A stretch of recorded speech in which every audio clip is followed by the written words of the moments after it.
Winner படத்தில் வடிவேல் பட dialogue ஒன்று வரும்ல, நீ லவ் பண்ணா என்ன, நான் லவ் பண்ணா என்ன, ஆக மொத்தத்தில் அந்த குடும்பம் வந்து உருப்பிடாமல் போகணும் அப்படின்னு. அந்த மாதிரி தான் நாம ஜெயிச்சா என்ன, விஜய் ஜெயிச்சா என்ன, ஆக மொத்தத்தில் திமுக கூப்புக்கு போனோம் அப்படிங்கிறதுல நமக்கு ஒரு சந்தோஷம் தான். நடந்து முடிந்த சட்டமன்ற தேர்தலில் கிட்டத்தட்ட 108 இடங்களை கைப்பற்றி தாவேகா வந்து தமிழ்நாட்டில் ஒரு மிகப்பெரிய கட்சியாக உருவெடுத்திருக்கு. அவங்களுக்கு நம்மளோட வாழ்த்துக்களை தெரிவிச்சுக்கிறோம். ஆனால் இது யாருமே எதிர்பார்க்காத ஒரு மிகப்பெரிய ஒரு ட்விஸ்ட்டு தான்.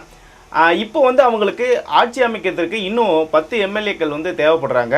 பொதுவாக 10 தான் அப்படின்னா அவங்க வந்து ஷோராக 10 மட்டும் வச்சுக்க மாட்டாங்க, எக்ஸ்ட்ராவும் கொஞ்சம் தேவைப்படும் அப்படிங்கிற ஒரு சூழ்நிலை இருக்குது. அப்படி இருக்கும்போது எந்த கட்சி வந்து ஆதரவு கொடுத்து இன்றைக்கு அவங்களுக்கு ஆட்சி அதிகாரத்தை கொடுக்க போகிறாங்க அப்படிங்கிறது தமிழ்நாட்டில் மிகப்பெரிய ஒரு பேசு பொருளாக்கிறது. இதை பற்றி தான் இந்த வீடியோவில் பார்க்க போகிறோம். அது மட்டும் இல்லாத ஸ்டாலினோட இந்த வீழ்ச்சிக்கு பாமக தலைவர் அன்புமணி ராமதாஸ் எந்த வகையில் காரணமாக இருந்திருக்காரு, வட தமிழ்நாட்டில் அதிமுகவுடைய கூட்டணி எல்லா இடங்கள்லையும் மிகப்பெரிய அளவில் வெற்றியை பெற்றிருக்கு, இதுக்கும் பாட்டாளி மக்கள் கட்சிக்கும் என்ன சம்பந்தம், இந்த மாதிரியான பல விஷயங்களை இதில் பார்க்க போகிறோம். வாங்க வீடியோக்குள்ளே போகலாம். அதுக்கு முன்னாடி சப்ஸ்கிரைப் பண்ணாமல் இருந்தீங்கன்னா சப்ஸ்கிரைப் பண்ணுங்கள், அப்போ தான் நான் போகிற வீடியோ உங்களுக்கு உடனுக்குடனே வரும். அனைவருக்கும் வணக்கம். நடந்து முடிந்த இந்த தேர்தல் வந்து இப்படியான ஒரு முடிவுகளை யாருமே எதிர்பார்த்துக்க முடியாது. ஏன்னா எந்த ஒரு ஊடகங்களுமே இதை வந்து சரியாக கணிக்கல. ஆனால் நான் மட்டும் ஏற்கனவே சொன்ன மாதிரி தொங்கு சட்டசபை தான் இந்த வரப்போகுது அப்படிங்கிறதுல மாற்று கருத்து இல்லை. இதுதான் நடக்க போகுது அப்படிங்கிறது ஓரளவுக்கு நமக்கு தெரிஞ்ச வரைக்கும் கணிச்சது. அதில் வந்து ஆக்சிஸ் மை இந்தியா அப்படின்ற ஒரு நிறுவனம் மட்டும்தான் இதை வந்து கரெக்டாக கணிச்சிருந்தாங்க அப்படின்னு நான் ஏற்கனவே சொல்லியிருந்தேன். கடந்த தேர்தல் மாதிரி அவங்களும் இந்த முறை கரெக்டாக கணிச்சிருக்காங்க அப்படிங்கவே சொல்லலாம். ஆனால் இந்த மாதிரியான ஒரு நிலை வந்து தமிழ்நாட்டுக்கு வருமா அப்படின்னு ஒருத்தரும் யோசித்து பார்த்துருக்க மாட்டாங்க. ஒவ்வொரு கட்சியிலையுமே கிளை செயலாளர், ஒன்றிய செயலாளர், நகர செயலாளர் அப்படின்ட்டு அவங்க எல்லாம் எவ்வளவோ ஒரு உழைப்பை போட்டிருப்பாங்க. உதாரணத்துக்கு சொல்லணும்னா, ஒரு ஏரியாவில் ஒரு சாவு நடக்குது, ஒரு டெத்து நடக்குது அப்படின்னா காலையிலேயே வந்து அந்த ஒன்றிய செயலாளருக்கும் நகர செயலாளருக்கோ கிளை செயலாளருக்குலாம் ஃபோன் வரும். அங்கே இருக்கக்கூடிய அந்த கெட்டதுக்கு போய் பார்த்துட்டு அவங்களுக்கெல்லாம் ஆறுதல் சொல்லி நம்ம கையில் இருக்க காசையோ இல்லை ஏதோ ஒன்று அவங்களுக்கு ஒரு ஆறுதலை சொல்லிட்டு வந்துடணும். இப்படியா ஒரு காலையில் ஒரு நிகழ்வு நடக்கும். மறுபடியும் மதியத்துக்கு மேலே எங்கோ ஒரு நபர் வந்து ஏதோ ஒரு பிரச்சனையில் மாட்டியிருப்பார். அங்கே இருக்கக்கூடிய ஒன்றிய செயலாளருக்கு ஒரு ஃபோன் வரும், அண்ணே எங்களுக்கு இந்த மாதிரி பிரச்சனைண்ணே, ஸ்டேஷன் வரையும் கொஞ்சம் வாங்கினே அப்படின்னு சொல்லுவாங்க. உடனே ஒன்றிய செயலாளரும் ஸ்டேஷனுக்கு போவார். அங்கே இருக்கக்கூடிய எஸ்ஐக்கிட்டையும் இன்ஸ்பெக்டர்கிட்டையும் பேசி அந்த பிரச்சனையை சுமூகமாக முடிக்கிறதுக்கும் பாதிக்கப்பட்டவங்களுக்கு நியாயத்தை வாங்கி கொடுக்குறதுக்காகவும் அந்த ஒன்றிய செயலாளர் செயல்படுவார். அதை தாண்டி மிகப்பெரிய பிரச்சனை ஏதோ ஒன்று நடக்குது, ஒரு நில அபகரிப்பு இல்லை மர்டரு, இந்த மாதிரிலாம் பெரிய பிரச்சனைனா அங்கே இருக்கக்கூடிய மாவட்ட செயலாளர் அதை வந்து பார்த்து அவங்களுக்கான நீதியை பெற்றுக் கொடுப்பாங்க. இது வந்து ரொட்டீனாக தினமும் நடக்கக்கூடிய சில வேலைகள். அதுக்கப்புறமா அடிக்கடி வந்து ஒரு உதாரணத்துக்கு ஒரு ஒன்றியத்தில் இருக்கக்கூடிய ஒரு ஒன்றிய செயலாளருக்கு வந்து பார்த்திங்கன்னா கல்யாணம் அப்படின்னு வச்சுக்கங்களேன், ஒரு ஃபங்க்ஷன் அப்படின்னா ஒரு முகூர்த்தத்துலேயே 4-5 ஃபங்க்ஷனுங்களை அவருக்கு பத்திரிக்கை வந்துடும், அவருக்கு இன்விடேஷன் வந்துடும். அந்த இன்விடேஷன் வச்சுட்டாங்க அப்படின்னா ஒரு முக்கியமான ஆள். அவர் என்ன பண்ணணும், அதுக்கெல்லாம் போய் மொய் செய்யணும், அதுக்கு கண்டிப்பாக வேலையெல்லாம் விட்டுட்டு அதுக்கெல்லாம் போயிட்டு வரணும். இந்த மாதிரி வேலைகளெல்லாம் அந்த ஒன்றிய செயலாளர் செய்யணும். அதே தான் மாவட்ட செயலாளருக்கும், அதே தான் நகர செயலாளருக்கும். இதை வந்து ஒரு கட்சியில் ஒரு கட்டமைப்பாக இருக்கக்கூடிய ஆட்கள் தொடர்ந்து செய்து அந்த மக்களுக்கான நல்லது கெட்டது, கோவில் திருவிழாக்கள், இந்த மாதிரி பல விஷயங்களை கலந்துக்கிட்டு தான் ஒரு கட்சியை ரன் பண்ணுறாங்க. இதை தாண்டி கட்சியோட தலைமை வந்து பெரிய பெரிய போராட்டங்களை முன்னெடுக்குது. உதாரணத்துக்கு இப்போ இந்த மது ஒழிப்பு போராட்டம், இந்த சூதாட்ட தடை, இந்த மாதிரியான பலப்பட்ட போராட்டங்களை பாட்டாளி மக்கள் கட்சி கடந்த காலங்களில் நடத்திருக்கு. இந்த மாதிரி பல கட்சிகளும் பலவிதமான போராட்டங்களை நடத்திருக்கு. தொடர்ந்து வந்து பார்த்திங்கன்னா நம்ம இந்த 8 வழி சாலை திட்டத்துக்காக மிகப்பெரிய போராட்டங்கள் முன்னெடுத்து அதை வந்து எந்த அளவுக்கு நம்ம வரவிடாமல் தடுத்தோம் அப்படிங்கிறது எல்லாருக்கும் தெரியும். இந்த மாதிரி பல விஷயங்களை மக்களுக்காக போராடக்கூடிய தலைவர்களை இன்றைக்கி வந்து இந்த சமூகம் இப்போ இருக்கக்கூடிய தமிழ்நாட்டில் இருக்கக்கூடிய இந்த இளம் தலைமுறையினரும் மற்றும் சிலர் வந்து இதை எப்படி பார்க்குறாங்கன்னே எனக்கு தெரியல. நான் உங்களுக்கு முதல்ல சொன்ன மாதிரி தான், ஒரு கிளை செயலாளர் எவ்வளோ கஷ்டப்படுறாரு, ஒரு ஒன்றிய செயலாளர் எவ்வளோ தூரம் மக்களுக்காக ஓடுறாரு, அவர் என்னென்ன போராட்டங்களை பார்க்குறாரு, தினம் தினம் அன்றாட வாழ்வில் மக்களுக்காக அவங்க எப்படி நிற்கிறாங்க அப்படிங்கிறத நான் தெளிவாக சொல்லிட்டேன். ஆனால் இந்த மாதிரி எதுவுமே இல்லாமல் சினிமாவில் இருந்து மட்டும் வந்து இன்றைக்கு ஆட்சியை பிடிக்க முடியும் அப்படிங்கிற ஒரு நிலை வந்து தமிழ்நாட்டுக்கு வந்தது ஒரு மிகப்பெரிய ஒரு சாபக்கேடு தான். தமிழ்நாட்டில் இது ஒரு கருப்பு புள்ளி தான். ஆனாலும் கூட மக்களுக்கு ஏற்ற மாதிரி தான் அரசியல்வாதிகளும் மாறியாக வேண்டிய சூழ்நிலைக்கு தள்ளப்பட்டிருக்கிறார்கள். பல இடங்களில் 1000, 2000, 10,000ன்னு இந்த தேர்தலில் விளையாண்டுது. காசு வந்து மழையாக பொழிஞ்சுது. அதையும் மீறி அந்த காசையெல்லாம் மக்கள் வந்து புறம் தள்ளலை, வாங்கி பாக்கெட்டில் போட்டுக்கிட்டாங்க. வாங்கி பாக்கெட்டில் போட்டுக்கிட்டு தனக்கு பிடிச்ச விஜய்க்கு அதிகமாக குத்திருக்காங்க. சரி, இது வந்து நல்லதா? ஒரு வகையில் நல்லது தாங்க. ஏன்னா பண கலாச்சாரம் முடிவுக்கு வரும்னே நம்பலாம். ஏன்னா விஜய் அவர்கள் பணம் கொடுக்கப்படலை அப்படிங்கிறது தான் அதிகமான தொகுதிகளில் கிடைக்கப்பட்ட நிலவரம். ஒரு சில தொகுதிகளில் உதாரணத்துக்கு சேலம் மேற்கில் 2000 ரூபாய் வரைக்கும் பணம் கொடுத்ததா தகவல் இருக்குது. இன்னும் சில தொகுதிகளில் 500, 1000 இப்படி ஒரு சில இடங்களில் கொடுத்துருக்காங்க. ஆனாலும் கூட பெரும்பான்மையான இடங்களில் பணம் வந்து பெருமளவில் செலவு பண்ணாமலே இவங்க வந்திருக்கிறது ஒரு வரவேற்கத்தக்கது தான். மக்கள் வந்து பணம் வாங்காமல் வாக்களிக்கும், அதில் எந்த மாற்று கருத்து கிடையாது. ஓட்டை விற்காமல் ஒரு நியாயமான அரசு அமையணும் அப்படின்னா பணம் வாங்க, இதை வந்து நான் வரவேற்கிறேன். அதே நேரத்தில் பணம் செலவு பண்ண திமுக மற்றும் சில கட்சிகள்லாம் அந்த தாவேகாவினரை தாக்கக்கூடிய காட்சிகள் எல்லாம் சமூக வலைதளங்களில் வெளியாகி பகிரமாக அது ஒரு பரபரப்பை கிளப்பி இருந்தது. சரி, இதை நம்ம ஒரு பக்கம் வச்சுட்டு இப்போது இந்த தேர்தலில் பாட்டாளி மக்கள் கட்சியோட முன்னெடுப்பால் திமுகவுக்கு எவ்வளோ பெரிய வீழ்ச்சி அப்படிங்கிறது எல்லாருக்கும் நல்லாவே தெரியும். வட மாவட்டங்களில் இருக்கக்கூடிய பெரும்பான்மையான தொகுதிகளில் அதிமுக கூட்டணியும் பாமகவும் இணைந்து வெற்றி பெற்றிருக்கு. அதில் இவ்வளோ பெரிய அலையிலும், அதாவது தாவேகான்ற ஒரு சுனாமி மாதிரி வந்து அடித்து தமிழ்நாடு பூரா கொளத்தூர் தொகுதியில் ஸ்டாலின் அவர்களையே காலி பண்ணுற அளவுக்கு அந்த அலை அடிச்சுதுன்னே சொல்லலாம். முக்கியமான பல அமைச்சர்கள் இதில் வந்து தோற்று போயிருக்காங்க. அப்படி இருக்கும்போது பாட்டாளி மக்கள் கட்சி ஒரு குறிப்பிட்ட இடங்களை வெற்றி பெற்றிருக்கு.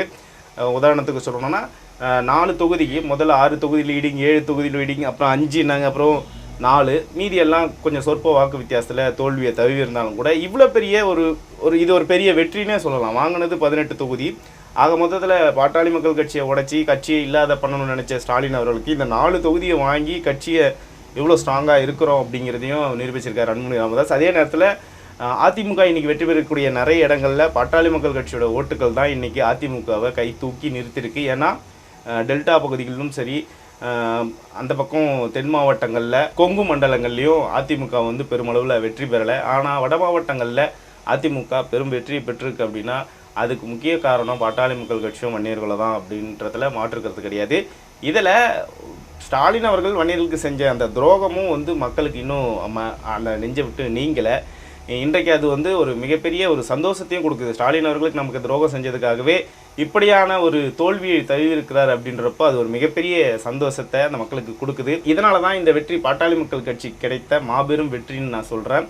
இப்போதைக்கு இந்த வெற்றி வந்து பாட்டாளி மக்கள் கட்சிக்கு ஒரு புதிய தொடக்கமாக தான் இருக்குது. என்ன காரணம் அப்படின்னா, இதுக்கு முன்னாடி இயங்கி கொண்டிருந்த தலைமை வேறு, இப்போ இயங்கக்கூடிய தலைமை வந்து அன்புமணி ராமதாஸ் அவர்கள் தலைமைக்கு வந்து இந்த வெற்றியை பெற்றிருக்காரு. அதுவும் இப்படி ஒரு சுனாமி மாதிரி ஒரு விஜய் அலையில் இவர் வந்து இந்த 4 தொகுதிகளை பெற்றிருக்கிறது பெரிய விஷயம் தான். ஏன்னா காங்கிரஸ் 28 தொகுதிகளில் திமுக கூட நின்று அவங்களுமே 5 தொகுதியை ஜெயிக்கிறாங்க. 10 தொகுதிகளில் திமுகவில் வாங்கின தேமுதிக வெறும்னே ஒரு இடம் தான் ஜெயிச்சிருக்காங்க. 8 இடங்களை வாங்கின விசிக இன்றைக்கு 2 இடங்களில் ஜெயிச்சிருக்காங்க. இந்த மாதிரி பல பேர் தோல்வியை பின்னடைவை சந்தித்தான் கூட பாட்டாளி மக்கள் கட்சி இவ்வளோ பிரச்சனைகளுக்கும் நடுவில் இந்த 4 இடங்களை ஜெயிச்சிருக்கு. அதிகபட்சமாக 6 இடம் வந்திருக்கணும். அது சொற்ப வாக்கு வித்தியாசத்தில் பல இடங்கள் தோற்று போயிருக்கும். அதில் மாற்று கருத்து கிடையாது. ஆனால் இந்த வெற்றியை பாட்டாளிகள் கொண்டாட வேண்டிய ஒரு வெற்றியாக தான் எல்லாருமே பார்க்குறாங்க.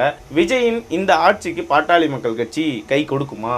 பாட்டாளி மக்கள் கட்சியோட விஜய் இணைவாரா, இல்லை பாட்டாளி மக்கள் கட்சி அவங்களுக்கு ஆதரவு கொடுக்குமா அப்படிங்கிற ஒரு பேச்சுவார்த்தை எல்லார் மத்தியிலையும் போய்கிட்டு இருக்கு. இதில் நம்ம பொறுத்த வரைக்கும் நமக்கு விஜய் வந்து எந்த விதத்துலையும் ஒரு பெரிய அளவில் எதிரியாக நம்ம பார்த்தது கிடையாது. கடந்த காலங்களில் அந்த மாதிரியான ஒரு விஷயத்தை அண்ணன் அன்புமணி ராமதாஸ் அவர்களும் கட்சியிலும் யாருமே பேசலை. அவர் நமக்கு ஒரு நட்பு கட்சியாக தான் நம்ம பார்க்குறோம். சரி, அப்படி ஒரு அழைப்பு இருந்தால் பாட்டாளி மக்கள் கட்சி ஆதரவு கொடுக்குமா அப்படின்னா, அவங்க வந்து அந்த ஆதரவை கேட்கும்போது கண்டிப்பாக அது ஒரு ஆதரவு நிலைப்பாடை எடுப்பதற்கான வாய்ப்புகள் நிறைய இருக்குது. அந்த ஒரு விஷயம் நடக்குது அப்படின்னா அது தமிழ்நாட்டு மக்களுக்கு நல்லது தானே. திமுக கூட்டணியில் இருக்கக்கூடிய விசிக, சிபிஐ, சிபிஎம் இந்த மாதிரியான ஆட்கள்லாம் ஏற்கனவே மக்கள் அவர்களை புறக்கணிச்சிருக்காங்க. அவர்களை எதிர்த்து தான் விஜய் அவர்களும் தொடர்ந்து பிரச்சாரங்களை பண்ணார். அப்போ வந்து அந்த டீம் இங்கே வரும்போது கண்டிப்பாக விஜய் அவர்களால் அதை ஏற்றுக்க முடியுமா அப்படிங்கிறது ஒரு கேள்விக்குறி தான். ஆனால் அரசியலில் எதுவும் சாத்தியம் இல்லைல்ல, இதெல்லாம் மறந்துடுவாங்க. அடுத்ததாக காங்கிரஸ் வர்றதுக்கான வாய்ப்புகள் அதிகமாக இருக்குது. ஏன்னா இந்த கூட்டணியில் அதிகமாக இணைவதற்கு முயற்சி செய்தது வந்து பார்த்திங்கன்னா காங்கிரஸ் தான். காங்கிரஸ் மட்டுமல்லாது விசிகாவையும் பகிரங்கமாகவே ஆரம்பத்திலிருந்தே இவங்க பேசிக்கிட்டு வந்தது நல்லாவே தெரியும். ஆனால் அந்த முயற்சி வந்து ஸ்டாலின் அவர்களால் தோற்கடிக்கப்பட்டு அது வந்து நான் முடிச்சிட்டேன் அப்படின்ற அந்த சைகள்லாம் காமிச்சார்ல, உங்களுக்கே தெரியும். அது கடைசியில் தன்னைத்தானே முடிச்சுக்கிட்டது. அவருக்கு மட்டும் முடிச்சிக்கல, காங்கிரஸுக்கும் சேர்த்து முடிச்சிட்டேன் அப்படின்ற மாதிரி தான் இருக்குது. ஏன்னா காங்கிரஸ் கண்டிப்பாக இந்த பக்கம் வந்திருந்தா அவங்க கேட்குற ஒரு 50-60 தொகுதியை கொடுத்துருப்பாங்க. அதில் ஒரு 30-40 தொகுதியாவது காங்கிரஸ் ஜெயிச்சிருக்கிறதுக்கான வாய்ப்புகள் இருக்குது. அதே மாதிரி விசிகாவும் இந்த பக்கம் வந்திருந்தாங்க அப்படின்னா கண்டிப்பாக அவங்க ஒரு 20-25 இல்லை 30 தொகுதி கூட கொடுத்துருப்பாங்க. 20 தொகுதிகளுக்கு மேலே ஜெயிச்சிருக்கலாம். ஸோ இவங்க எல்லாருமே மண்ணள்ளி போட்டதும் இல்லாத விஜய் அவர்கள் மீது பல்வேறு விமர்சனங்களை திருமாவளவன் அவர்கள் வச்சிருக்காரு. பாஜகவுடைய கைக்கூலி, எந்த வகையில் பாஜக உள்ளே வந்தாலும் நாங்கள் எதிர்ப்போம் அப்படின்னு சொல்லி தம்பி விஜய் அவர்களும் பாஜகவுடைய கைக்கூலிகள் அப்படின்னு பல இடங்களில் விமர்சிச்சிருக்காரு. ஆனால் இன்றைக்கி செய்தியாளர்கள் கேட்குறாங்க, நீங்கள் அவர் கூட போவீங்களா அப்படின்னு கேட்கும்போது, இல்லை அதை நம்ம பார்க்கலாம் கூட்டா நம்ம என்னென்னு பார்க்கலாம். நாங்கள் விஜய் வந்து அரசியல் ரீதியாக எதிர்த்தமே தவிர எங்கேயும் நாங்கள் அவரை விமர்சிக்கவே இல்லை அப்படின்னு சொல்லிட்டு பேசுகிறாரு. எப்படி தான் இவர் மாதிரி மாற்றி பேச முடியுமே தெரில. ஒரு மாதத்துக்கு முன்னாடி நடந்த தேர்தல் பிரச்சாரங்க எல்லாத்துலேயுமே இப்படி பேசிட்டு திடீர்னு வந்து நான் எங்கே பேசினேன், விஜயெல்லாம் நான் பேசலை அப்படின்னு சொல்லி ஜகா வாங்குறாரு. சரி, அது வந்து நம்ம விஜய்க்கு அடி போடுறாரு அப்படின்னு நினச்சிக்கலாம். அப்போ என்ன வாய்ப்பு இருக்குது அப்படின்னு பார்த்தீங்கன்னா, கண்டிப்பாக வந்து பாட்டாளி மக்கள் கட்சி ஆதரவை அவர்கள் கேட்பார்கள். அது ஆதரவு நிலைப்பாட்டை தலைமையில் இருக்கக்கூடிய அன்புமணி ராமதாஸ் அவர்களும் மற்றவர்களும் இதை வந்து முடிவு செய்வாங்க. இது ஒரு பக்கம் இருக்குது. அடுத்ததாக காங்கிரஸ். சரி, அப்படி பார்த்தாலும் நம்ம 10 தொகுதி வேணுமே அப்படின்னு பார்க்கும்போது எனக்கு தெரிஞ்சு அமமுக ஒரு தொகுதியே ஜெயிச்சிருக்கு. அந்த அமமுகவுடைய ஆதரவும் இங்கே வரும் பட்சத்தில் 10 தொகுதிகள் நிறைவாகும். காங்கிரஸுடைய 5 தொகுதிகள், அமமுகவுடைய ஒரு தொகுதி, இதை சேர்க்கும் போது கண்டிப்பாக வந்து 10 தொகுதியில் நிறைவேறும். ஆட்சியை வந்து தொடர ஆரம்பிச்சிடுவாங்க. அதுக்கு அடுத்ததாக என்ன பண்ணுவாங்கன்னா, ஏடிஎம்கேவில் இருக்கக்கூடிய அதிருப்தி எம்எல்ஏக்களை உருவாக்குவதற்கு செங்கோட்டையன் அவர்கள் முயற்சிப்பார். அதிருப்தி எம்எல்ஏக்கள்னால் என்ன அப்படின்னா, நேரடியாக அவர்கள் வந்து இந்த ஆட்சிக்கு வந்து ஆதரவு கொடுக்க முடியாது. அவருக்கு இரட்டை இலையில் நின்று ஜெயிச்சிருப்பாங்க. அவங்க வந்து நான் விஜய்க்கு ஆதரவு கொடுக்குறேன் அப்படின்னு சொல்லி இந்த இடத்துல வந்து நிற்க முடியாது. அப்படி நின்னால் கடந்த காலங்களில் நம்ம பார்த்துருக்கோம், டிடிவி அவர்களுடன் வந்த 18 எம்எல்ஏக்களும் சஸ்பெண்ட் செய்யப்பட்டு அதுக்கப்புறம் பதவி நீக்கம் செய்யப்பட்டு மறு தேர்தல் நடத்தி அதுக்கப்புறம் தான் எடப்பாடி அவர்கள் மீண்டும் முதலமைச்சராக தேர்ந்தெடுக்கப்பட்டது. அந்த பெரும்பான்மையை நிரூபிக்கிறார். அந்த மாதிரியான ஒரு சூழ்நிலை வரும். கட்சி தாவல் தடை சட்டத்தின் கீழே இவங்க கட்சி தாண்டினாங்கன்னா இவங்களோட எம்எல்ஏ பதவி பறிபோகும். அப்படி இருக்கும்போது பெரும்பான்மையை இவங்களுக்கு வந்து ஆதரவு தெரிவிக்க முடியாது. பெரும்பான்மைக்கு இவங்க ஆதரவு தெரிவிக்க முடியாது. இப்போ இருக்கக்கூடிய எம்எல்ஏ தான் பெரும்பான்மைக்கு ஆதரவை தெரிவிக்க முடியும். சரி, அப்போது மதிமுக, பிரேமலதா இவங்க மாதிரி இந்த கட்சியெல்லாம் உள்ளே கொண்டு வரதுக்கு வாய்ப்புகள் இருக்கான்னா கண்டிப்பாக சான்சஸே கிடையாது. பிரேமலதா ஏன் வரமாட்டாங்க அப்படின்னா, ஏற்கனவே திமுக அவர்கள் மீது மிகப்பெரிய ஒரு காண்டில் இருக்குன்னே சொல்லலாம். அந்த காண்டை இன்னும் அதிகப்படுத்துறதுக்கு அவங்க விரும்பலை. அது மட்டும் இல்லாத ஏவாவேலோட குடும்பத்தோட கைகோர்க்க தயாராக இருக்கும் சூழ்நிலையில் கண்டிப்பாக வந்து விஜயகாந்தில் அந்த ஒரு சீட்டுக்காக கண்டிப்பாக வந்து விஜய் அவர்கள் சேர்க்க மாட்டார். அப்போ என்ன நடக்கும்? நான் இப்போ சொன்னது தான். பாட்டாளி மக்கள் கட்சியில் இருக்கக்கூடிய 4 எம்எல்ஏக்களும், அமமுக ஒரு எம்எல்ஏவும், அடுத்ததாக நம்ம காங்கிரஸ்லேருந்து அந்த 5 எம்எல்ஏக்களும் மொத்தமாக 10 எம்எல்ஏக்கு ஆதரவு கொடுத்து இப்போதைக்கு ஆட்சியை தொடருவாங்க. அடுத்ததாக அதிருப்தி எம்எல்ஏக்களை உருவாக்கி அவர்களே பதவி நீக்கம் செய்யப்பட்டு பதவி நீக்கத்திலிருந்து மறுபடியும் வெற்றி பெற்று இந்த ஆட்சியை தொடருவதற்கான வாய்ப்புகள் இருக்குது. இதுதான் தமிழகத்தில் அடுத்த கட்டமாக நடக்க போகும் அப்படின்னு நான் வந்து ஒரு யூகத்தின் அடிப்படையில் சொல்கிறேன். ஆனால் இது கரெக்டாக இருக்கும் பட்சத்தில் இது நடக்கும்போது கண்டிப்பாக பாட்டாளி மக்கள் கட்சி அமைச்சரவையில் பங்கு பெறும் அப்படின்னு நம்ம எதிர்பார்ப்பு தான். பங்கு பெற்றால் நல்லாயிருக்கும். எது எப்படியோ, ஆனால் இந்த நடந்து முடிந்த தேர்தல் ஒரு கொலாபரேஷனோட தான் முடிஞ்சிருக்கு. ஆனால் பாமகவுக்கு ஒரு ப்ளஸ்ஸு தான் அப்படின்னு கூட சொல்லலாம். ஏன்னா இப்படி ஒரு வாய்ப்பு வந்து கிடைச்சிருக்கு. அது ஒரு ப்ளஸ்ஸு தான் அப்படின்னு சொல்லலாம். என்ன தான் இருந்தாலும் இதுக்கு முன்னாடி இந்த மாதிரி ஒரு எலெக்ஷனை வந்து இந்த தமிழ்நாடே சந்திச்சிருக்காது. இந்த மாதிரியான ஒரு தொங்கு சட்டசபையை இந்த தமிழ்நாடு பார்க்கல, முதல் முறையாக பார்க்குது. அதில் பாட்டாளி மக்கள் கட்சிக்கு ஒரு முக்கியத்துவம் கிடைச்சிருக்கு அப்படின்றப்ப அது ஒரு சந்தோஷமான ஒரு விஷயமாக தான் இருக்குது.